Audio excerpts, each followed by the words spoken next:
Same thing, Josh. Best if you talk and I look for flaws. So we know it's f double prime. We're looking for f. Point of inflection could be like when it's, is that when it changes increasing to decreasing? No, is that? No. Keep going.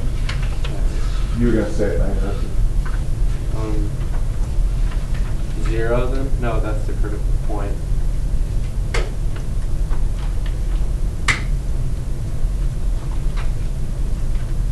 So here's what you have to have memorized on a flashcard if you're struggling. F has an inflection point when F changes concavity.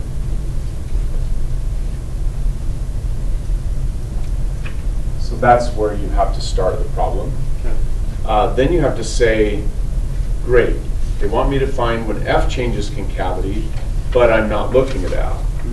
So I have to figure out how is F double prime going to change when F is changing concavity. So do you know how to do that? Like how to figure out, like somebody help him. How can you figure out, how is F double prime going to be changing when F is changing concavity? How do I remember? Go. Oh, you just go straight to Danica's chart and look when F double prime is positive or negative to see when F is concave up or concave down. It's perfect.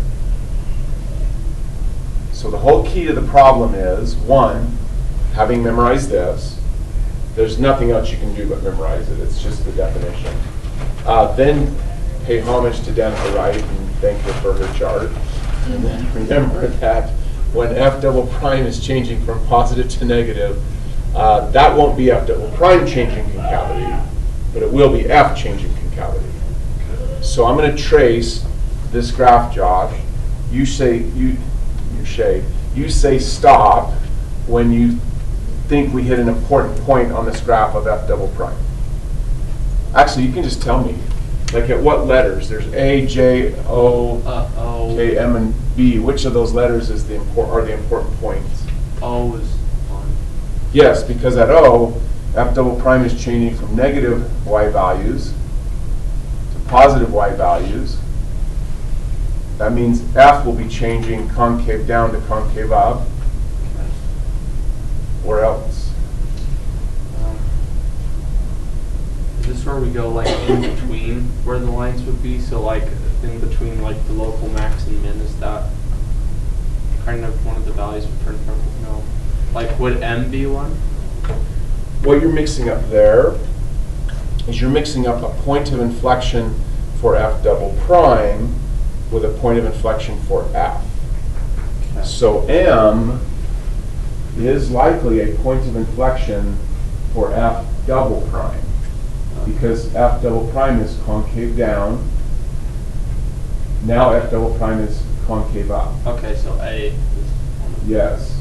So A is the spot where F double prime is changing from positive Y values to negative Y values. That's another place where F will change concavity. okay. Concave up to concave down. Please. So this is not a double prime graph, but just an F graph where we count the concave up and concave down, the positive and negative. Yes, perfect.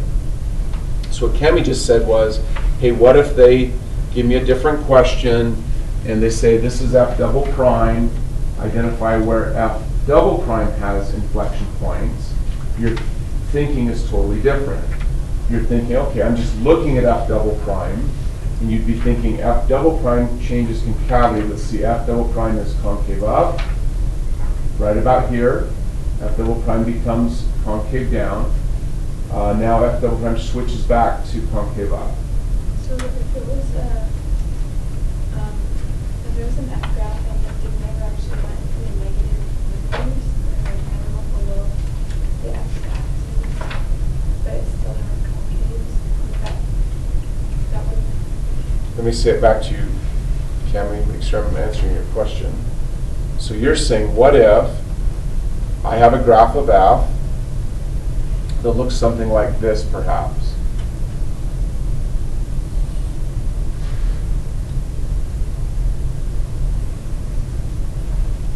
Is that your question? This graph of F definitely changes concavity about right there. If it was a double prime graph, it wouldn't have inflection points. I have to say that a little more carefully. If this were F double prime would still have an inflection point here.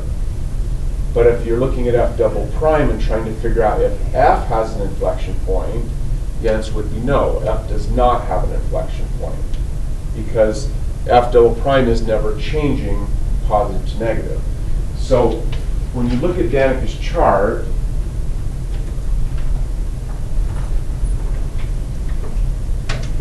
think of it this way. Welcome, Chase. Hold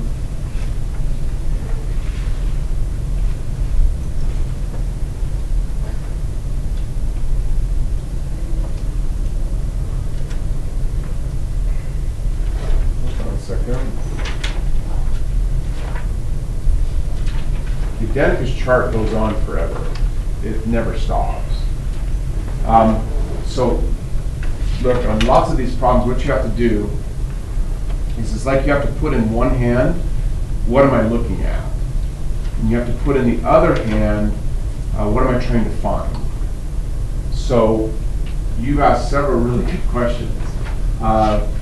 One question is, what if I'm looking at F double prime right here, and I'm also trying to figure out something about F double prime? So I'm looking at F double prime, trying to find the inflection point on F double prime. In that case, my eye is only looking right here and nowhere else. I'm just looking to see where does F double prime change concave up to concave down, or vice versa. That's all I'm looking at. So if this is an F double prime graph and I'm looking for the inflection point on F double prime, I found it. However, what I'm looking at is F double prime, but I'm trying to see where F has an inflection point. Now I've got to look in two places. I have to say F has an inflection point when this happens, right here. And, okay, great. It's going to bother me forever. Sorry. So I'm looking here. That's what I want, but I can't see this because I'm not looking at the graph of F. So I have to look at my other hand and say, oh, I really need to observe this. And on this particular example, this never happens. F double prime has all positive y values. So my unseen graph of F won't change concavity. Does that answer your question? Follow up on this one.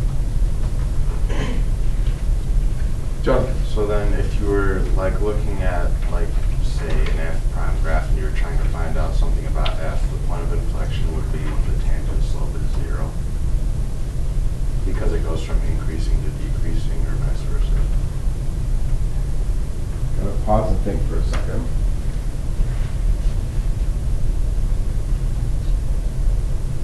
The tangent slope wouldn't necessarily have to go to 0. But F prime will have to change from increase to decrease. Oh, because it might be like a... Right, it could be a corner. Does that make sense? Yeah. So does that answer your question? Perfect. Okay, I apologize, I gotta go to the office. Like that's why I say in the text, stop at 7:30. If I try to go too much further, I can't get class started on time, so sorry that I can't. I don't know why I'm apologizing after 6:30. Is it all right? Yeah, can you run these through? Yes, if you bring it to me, I can do that real fast. Then Rachel, you have the key still. Oh, yeah. No worries. No problem. I can run as fast as it's quicker than this. There you go. Not bad. Not bad. I wrote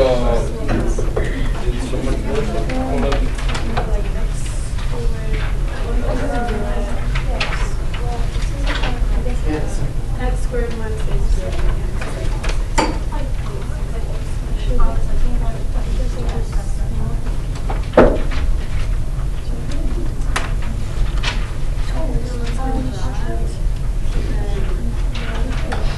37 because I got Wait, zero meaning. I got Zero meaning. 88. So then,